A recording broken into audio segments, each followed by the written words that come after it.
Hallelujah. हम धन्यवाद करती हूँ फिर से आपके सामने हर बुधवार को 12 से 12:30 आपको सामने आपके घरों में आने के लिए ये प्रभु ने मुझे द्वार खोला है। ये प्रभु को लाख लाख शुक्रगुजारी करती हूँ और आपको भी मैं विश्वास करती हूँ, क्योंकि फ़ोन कॉल्स के द्वारा बहुत लोग बताते हैं कि आपका ये जो वचन सिखाने का ये कार्यक्रम के द्वारा बहुत हमें आशीष मिला है करके मुझे भी अच्छा लगता है। कोई भी परमेश्वर किसी को भी अपने महिमा के लिए इस्तेमाल करता है तो बहुत आत्मा में एक आनंद आती है।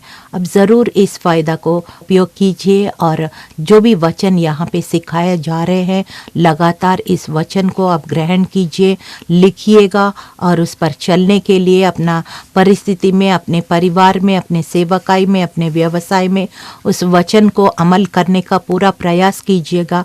ज़रूर आप लगातार उन्नति करेंगे, आशीषों का वारिस ठहरेंगे और सब हम मिलके प्रभु के जय उत्सव में हम लगातार लिए फिरेंगे।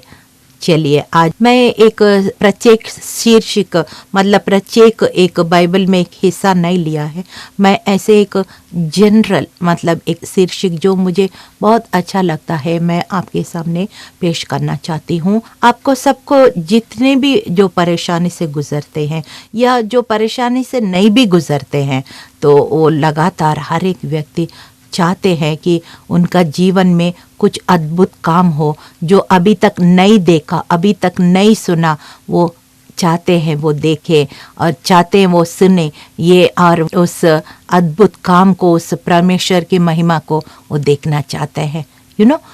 इसी तरह से एक गॉड ऑफ मिरेकल्स अगर आप चाहते सचमुच में एक अद्भुत, हाँ ये तो ज़रूर है कि सबसे बड़ा अद्भुत काम क्या है?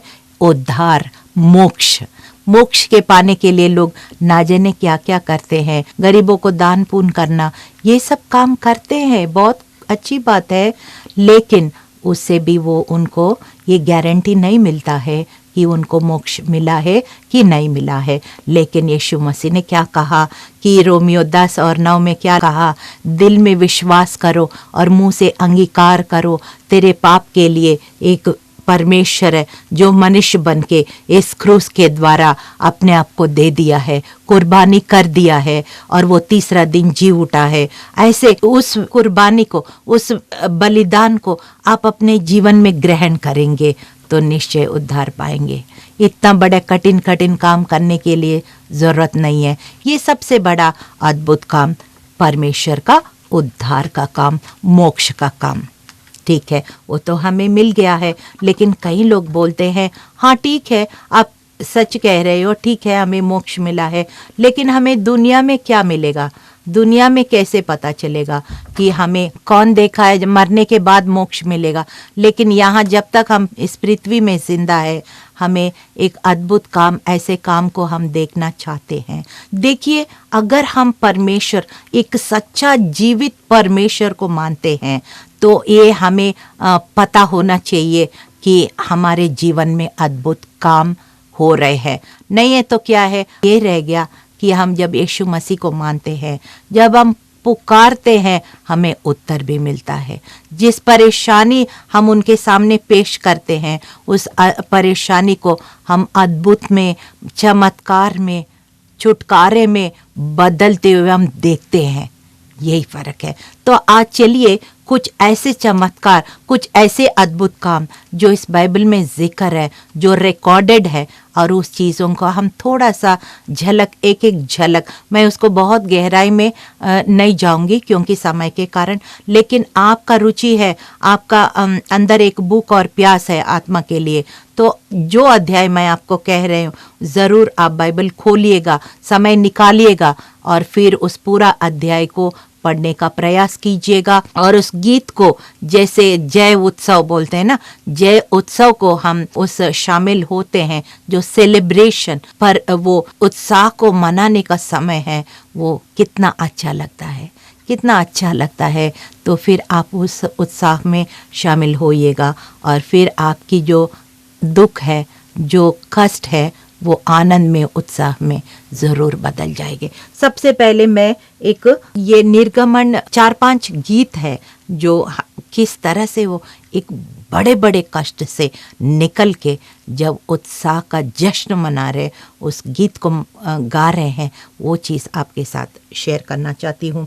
कि सबसे पहले निर्गमन का 15 अध्याय पूरा आप पढ़िएगा, उत्साह के साथ, आनंद के साथ पढ़िएगा।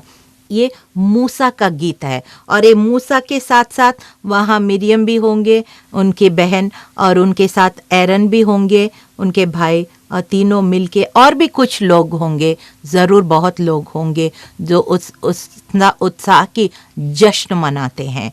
तो ये मूसा का गीत। अब देखिए थोड़ा सा पृष्ठभूमि का हम देखेंगे, मूसा गीत क्यों गा रहे, इतना जश्न वहाँ क्यों मना रहे। आपको सबको पता है निर्गमन किताब में क्या हुआ है, कितना बड़ा आगे लाल समुंदर और पीछे फिरौन की सेना है, और फिर इस तरफ और उस तरफ पहाड़ है। अगर भागे या कहाँ भागेंगे, अगर भागना है तो कहाँ भागेंगे, इधर भागेंगे पहाड़, उधर भागेंगे पानी, और इधर जाएंगे शत्रु की सेना। चारों तरफ मुश्किलें खड़ी हैं, कोई निकलने का रास्ता नहीं है। फिर आप क्या देखा, परमेश्वर ने मूसा को क्या कहा कि चुप होके मेरे उद्धार को देखते रहना, be still and know I am God. ऐसे करके मूसा को परमेश्वर ने कहा, और फिर मूसा ने कहा तेरे हाथ में क्या है, एक डंडा है, और उसको पानी में मारो। और फिर क्या हो गया, पानी 2 भाग हो गया, और लोग कुड़कुड़ाने लगे, बुड़बुड़ाने लगे।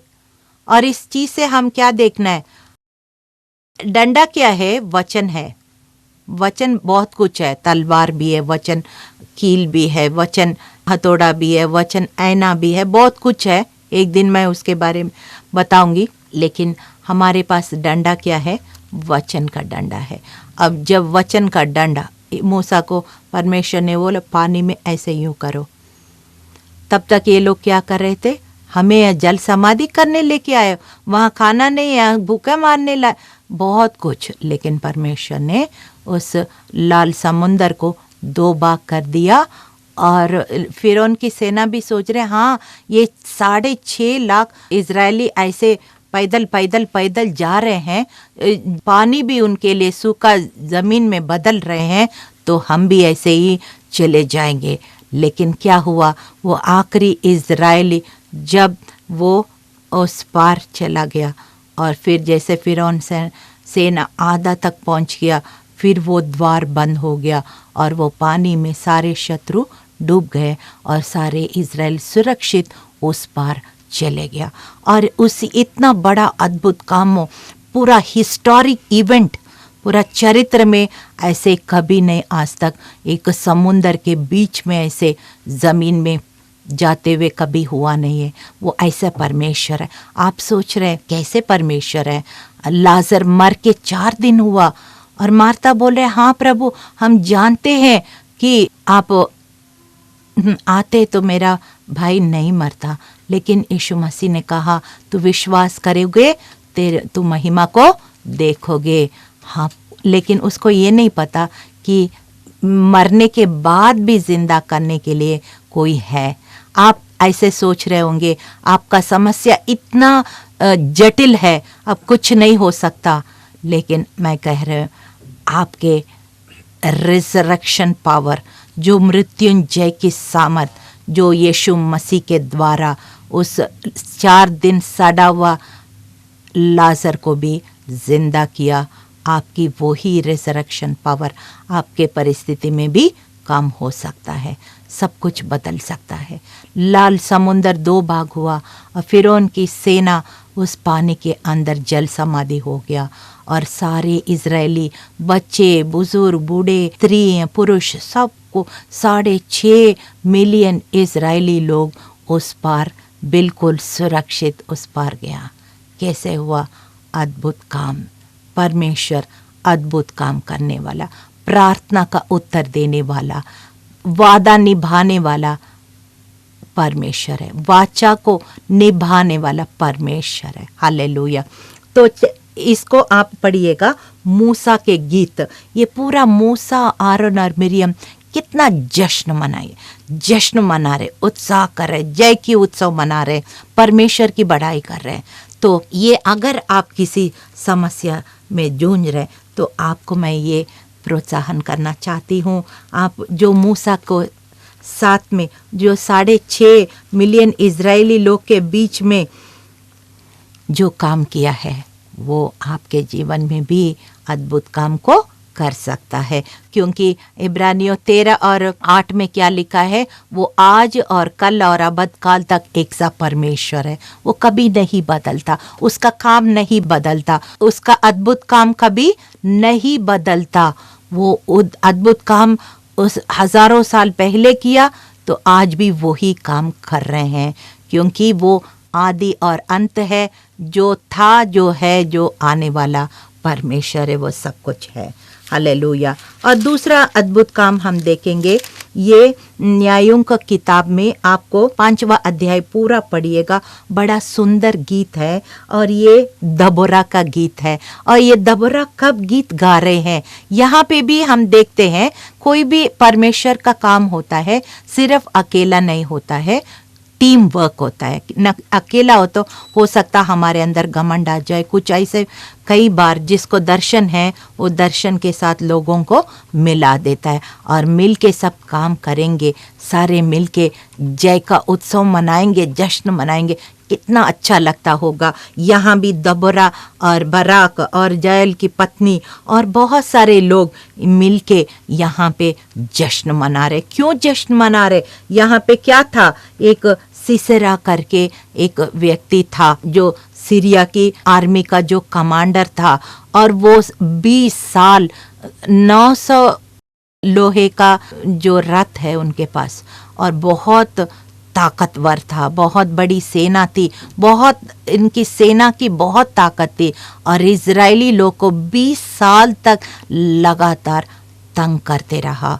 और परमेश्वर ने इस दबरा को, याएल की पत्नी को, और फिर उसके बाद बराक, इस सारे बहुत लोग को यहाँ पे इस्तेमाल करके वो सिसेरा को ख़त्म करने के लिए परमेश्वर ने सहायता किया है। और फिर हम देखते हैं कि उसके बाद बहुत साल तक 40 वर्ष तक इजरायली शांति में रहा। कितना बड़ी अद्भुत काम है, कितना बड़े। आज भी आपको कोई सता रहे हैं, शत्रु यानी कि शैतान किसी इंसान को इस्तेमाल करके आपको तंग कर रहे, किसी रूप में तंग कर रहे, आप विश्वास करिए, जो इजरायलियों को सिसरा से जो छुटकारा दिया परमेश्वर, आपका जीवन में भी, आपका परिस्थिति में भी वो छुटकारा दे सकता है। आपका वो कोर्ट कचहरी से छुटकारा दे सकता है, आपका वो तंगी से छुटकारा दे सकता है, आपका वो बीमारी से वो छुटकारा दे सकता है, क्योंकि वही परमेश्वर जो दबरा के साथ था, बराक के साथ था, जो याएल की पत्नी के साथ था, आपके साथ भी है। वो जो काम उस समय किया, अभी भी वो काम आपके साथ करेंगे, क्योंकि परमेश्वर नहीं बदला और उसके काम नहीं बदला है। उसी तरह हम देखते हैं एक 1 सामुएल में एक हन्ना करके एक स्त्री थी। कौन थी? हन्ना करके एक स्त्री थी, और उसके पास बच्चा नहीं था, उसके पास बच्चा नहीं था, और उसकी बहन जो है पेनीना उसको बहुत नीचे दिखाती थी, उसको बहुत मतलब मजाक करती थी और रोती थी। हन्ना रोती थी, रो के प्रभु से प्रार्थना किया, प्रभु मुझे बांझ नहीं रहना, मुझे एक बच्चा दे ताकि मैं बांझ ना कहलाऊं। उस समय में अभी भी ऐसा ही है कि बांझ रहना मतलब एक श्राप मानते हैं, तो एक स्त्री को माँ बनना एक आशीष मानते हैं, क्योंकि बाइबल में भी लिखा है, उत्पत्ति 1 और 28 में लिखा है, तू फलो फूलो पृथ्वी पर राज करो। तो परमेश्वर चाहते हैं हम बांझ ना रहे। तो हन्ना ने गिड़गिड़ा के प्रार्थना किया और फिर एक वादा किया, क्या एक बच्चा दे प्रभु, ताकि मैं वो बच्चा को आपके सेवा के लिए मैं इस्तेमाल कर सकूं। तो इसने वादा किया परमेश्वर का, और फिर हम देखते हैं उस वादा को उसने निभाया भी है। और फिर देखा कि परमेश्वर, भजन संहिता 23 में पढ़ते हैं ना हम, तेरे शत्रु के सामने मैं मेज को बिछाता हूँ। आप पेनीना का, उसका बहन का जो बच्चे, कभी नहीं हम सुना है उसके बारे में, बाइबल में कहीं उसका जिक्र नहीं, हो सकता उनके पास बच्चे हैं लेकिन उनका कीर्ति कुछ नहीं था, तभी हम उसका नाम हम बाइबल में नहीं सुनते। लेकिन हन्ना का जो प्रार्थना का फल, जो वो बच्चा था सामुएल, और वो कितना बड़ी भविष्यवक्ता बन गया। और फिर वो इज़राइल की बहुत बड़ा भविष्यवक्ता, जिसके सर पे वो तेल मलेगा वो राजा बन जाएगा, और जिसके सर पे वो तेल उंडेलेगा वो याजक बन जाएगा।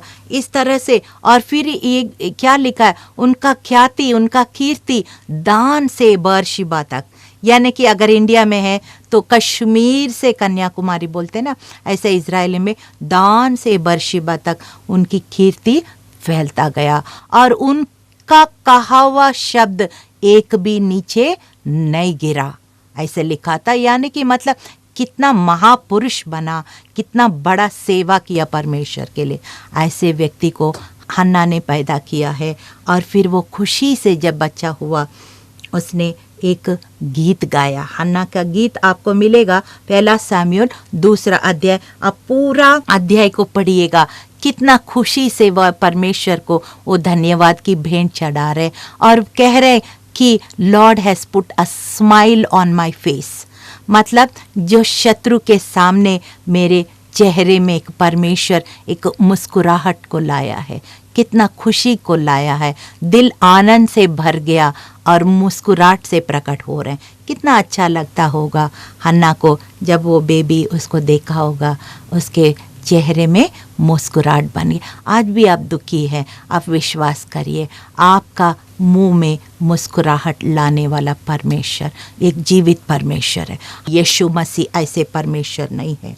हन्ना का जीवन में उसका बांझपना को दूर किया और एक बेटा दिया, और वो बेटा महापुरुष बन के एक बड़ी सामुएल भविष्यवक्ता बन के पूरा इज़राइल में ख्याति का कारण बन गया है। और हम आगे देखते हैं कि 2 सामुएल 22 में लिखा है एक दाऊद का गीत। अभी कितने सारे गीत हमने देखा है अभी तक हमने देखा है निर्गमन 15 अध्याय में मूसा का गीत देखा है, फिर हमने देखा है कि डेबरा का गीत देखा है, फिर हमने देखा है हन्ना का गीत देखा है, अभी हम दाऊद का गीत देख रहे हैं। ये दाऊद ने क्या दुख उठाया, बहुत दुख उठाया। राजा का अभिषेक पाने के बाद हो सकता वो 17 साल में, लेकिन 13 साल और उसको दुख झेलना पड़ गया। अब राजा का अभिषेक होने के बाद भी वो जलन के कारण, आपको सबको पता होगा कि किस तरह से साउल राजा उसका पीछा किया है, जंगलों में गुफाओं में भाग भाग के थक गए होंगे, क्या क्या नहीं किया होगा, लेकिन आखिर में क्या होगा, शैतान कोशिश करेगा लेकिन विजय केवल यीशु मसीह के द्वारा अंत में विजय मिलेगा। क्योंकि हमारा परमेश्वर हारा नहीं है तो हम क्यों हारेंगे। हम जब वो हारा नहीं है हम भी नहीं हारेंगे। We are on the winning side. हम जय का, उनके द्वारा जयवंत से भी हम बढ़कर है। कोलोसियों 2:14-15, इब्रानियों 2:14-15 में क्या लिखा है, क्रूस के द्वारा उसने नरक को, मृत्यु को, अधलोक को उसने खत्म कर दिया, और उसके खत्म करने के द्वारा हम क्या है, क्रूस के द्वारा मृत्यु के ऊपर और नरक के ऊपर और बीमारी के ऊपर, हर गलत चीज़ों के ऊपर हम जय पा सकते हैं। वो जयवंत है तो हम उसके द्वारा जयवंत से भी बढ़कर है। और दाऊद ने बहुत बड़ी दुख सहा, 13 साल तक सहते रहा, लेकिन अंत में दाऊद बड़ा साम्राज्य को स्थापित किया। और दाऊद का एक टाइटल क्या मिला, एक्स चैप्टर प्रेरितों का 13 अध्याय में परमेश्वर कहता है, he is a man after my own heart, मेरा दिल का मुताबिक व्यक्ति। आपको ये टाइटल पाना है तो आपको कुछ दुख से गुजरना है, लेकिन कोई बात नहीं, परमेश्वर के द्वारा हम दुख उठाएंगे और उसके ऊपर जय पाएंगे। और जय पाने वालों को इनाम भी है, पुरस्कार भी है। और जब ये दुनिया की एथलेटिक्स इतना सारा कष्ट उठाते हैं, तो हम परमेश्वर के लिए, उस मुकुट के लिए थोड़ा बहुत कष्ट उठाएंगे तो क्या हो गया, उठाएंगे। लेकिन हमारा जो ये क्राउन है, ये मुकुट है, कभी खराब नहीं होता। ये अनपेरिशेबल क्राउन है, उसके लिए हम दुख उठाए तो क्या हो गया। दाऊद की तरह हमको परमेश्वर कहेंगे, you are a man after my own heart, you are a woman after my own heart. मेरा दिल के मुताबिक आप स्त्री हो, मेरे दिल के मुताबिक आप पुरुष हो। ऐसे हम पाने के लिए थोड़ा सा दुख उठाया, कोई बात नहीं।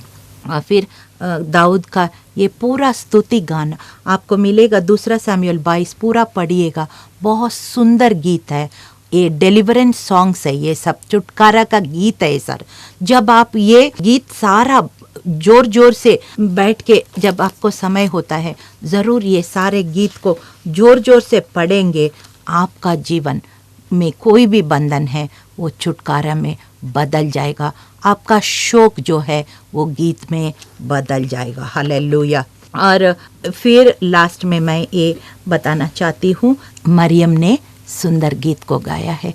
उसने ये नहीं देखा लोग मेरा अभी यूसुफ के साथ विवाह नहीं हुआ है, लोग समाज क्या सोचेंगे, रिश्तेदार क्या सोचेंगे, मेरी सहेलियां क्या सोचेंगे, मेरा अड़ोस पड़ोस क्या सोचेंगे, मेरा पेट बढ़ता जाएगा। क्योंकि आपको पता है जब गर्भवती होती है स्त्री, वो तो छुपेगा नहीं, कितना भी छुपा नहीं सकता, वो तो कुछ समय छुपा सकता है, लेकिन बाद में तो लोगों को पता लग ही जाएगा, कितना मजाक उड़ाएंगे।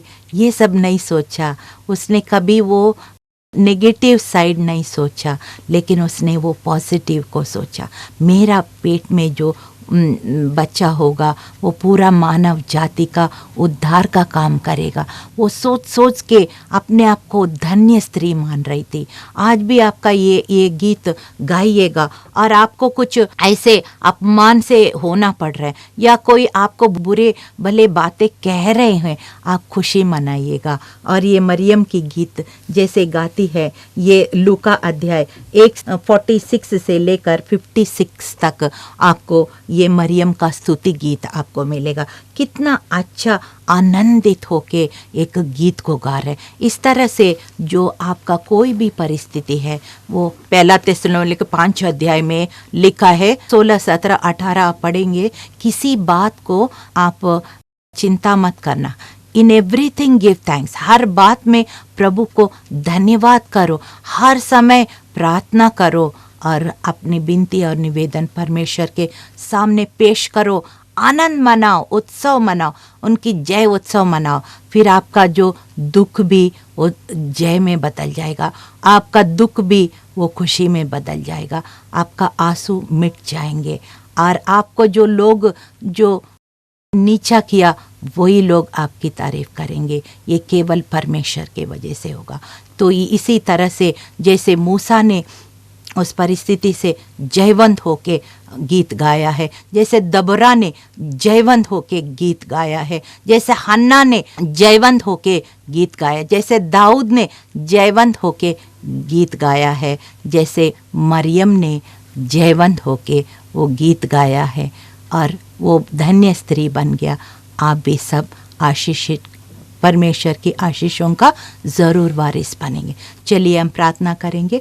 हे परमेश्वर, सर्वशक्तिमान परमेश्वर, हम धन्यवाद देते हैं प्रभु, इस थोड़ा सा समय हम आपके उपस्थिति में बैठ के प्रभु हम कैसे उस जश्न मना सकते, कैसे अपने बारे में ना सोचे, अपने वो कष्ट के बारे नहीं सोचते हुए तेरे लोग तेरे बाइबल में कैसे उस परिस्थिति को सामना किया है, कैसे उनकी जो परिस्थिति जश्न का उत्सव में बदल गया है, वैसे ही प्रभु हमारी परिस्थिति भी जश्न का उत्सव में बदलने जा रहे हैं प्रभु। ये सारे गीत को हम प्रतिदिन गाएंगे प्रभु और हम जय के उत्सव में लगातार यीशु मसीह के द्वारा आगे बढ़ेंगे प्रभु।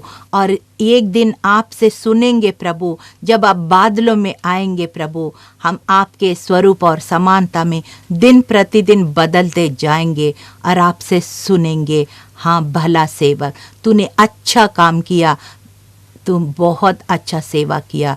ऐसे करके आपसे जैसे पतरस को आपने कहा था मेरे पीछे हो लो, मैं तुम्हें मनुष्यों को पकड़ने वाला जालर बनाऊंगा, मत्ती 4:19 में आपने कहा था, वैसे ही प्रभु हम तेरे लिए प्रभु एक मनुष्यों को पकड़ने वाला जालर बनेंगे और आपके लिए महिमा का कारण बनेंगे, आशीष का कारण बनेंगे, जय की उत्सव का कारण बनेंगे प्रभु। और आपसे भी हम उस हमेशा की ज़िंदगी में हम उत्सव मनाते रहेंगे प्रभु। आपके सामने प्रभु हम हमेशा तेरी स्तुति का गीत गाते रहेंगे प्रभु। धन्यवाद प्रभु यीशु। आप हाँ प्रभु धन्यवाद। हमारी ये सारी प्रार्थना आपने सुन लिया, उत्तर दे दिया, क्योंकि प्रभु ये हमारा विश्वास है, आप जीवित परमेश्वर है, सामर्थी परमेश्वर है, आप प्रार्थना सुनने वाला और उत्तर देने वाला परमेश्वर है। सारा आदर और महिमा केवल आपको देते हैं प्रभु। हम घटे आप बढ़े, यीशु मसीह के जीवित और सामर्थी नाम में इस प्रार्थना को हम मांगते हैं। सुनिए और ग्रहण कीजिए। आमीन।